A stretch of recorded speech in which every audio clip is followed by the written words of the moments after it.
Et notre premier invité, ancien membre du RAID, il s'est formé à Scotland Yard et au FBI avant de participer à la création de la première équipe de négociateurs de l'unité d'élite de la police française. Il exerce un métier peu courant et peu connu de négociateur, fondateur de l'agence des négociateurs qui intervient dans les kidnappings, les prises d'otages, les négociations commerciales ou diplomatiques, la gestion de crise et son quotidien, et il parle couramment le psychopathe. Son incroyable parcours a même inspiré une série américaine et lui a inspiré un livre, son premier roman, Négo, aux éditions Calman Lévy. Il vient nous en parler ce matin sur Europe 1 et ça n'est pas négociable. Voici Laurent Combalbert. Bonjour à vous. Bonjour Laurent Combalbert. Quel parcours. Alors vous publiez Négo chez Calman Lévy, un thriller dont le héros Stanislas Monville est négociateur professionnel, mais il ne négocie pas le prix du kilo de carottes à Rungis. C'est quoi son domaine, lui?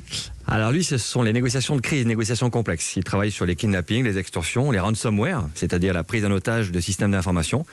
Son travail, ça va être de régler ces problèmes de manière pacifique, par la discussion, par la négociation. Et vous-même, évidemment, on a envie de vous poser la question, est-ce que vous arrivez dans la vie, vous, à régler vos problèmes de façon pacifique? Alors, on n'est jamais très bon négociateur pour soi. Dès lors qu'on est impliqué émotionnellement, je sais pas, quand on a des enfants, par exemple. Moi, j'ai 4 enfants, j'avoue que je négocie avec à peu près tous les profils dans le monde entier. Et face à mes 4 enfants, c'est très compliqué d'arriver à être efficace.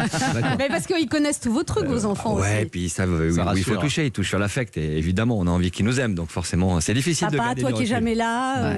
En fait, dès qu'on est impliqué, personnellement, émotionnellement. Ça marche plus. Vous êtes toujours arrivé à vos fins, Laurent Combalbert? Non, pas toujours. J'ai 97% de taux de réussite sur les négociations que je mène.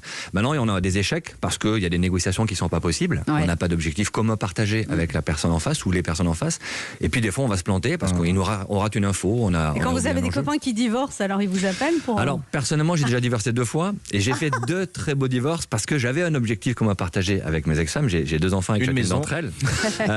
Mais oui, souvent, on a des gens qui divorcent ou qui ont des implications très personnelles dans les négos qui nous demandent notre avis. J'essaie de pas trop m'en mêler parce que là aussi, quand je connais les gens, souvent on connaît les 2 parties prenantes, c'est compliqué de Sauf quand il y en a un qui va buter l'autre. Oui, là c'est différent, là c'est plus la négo.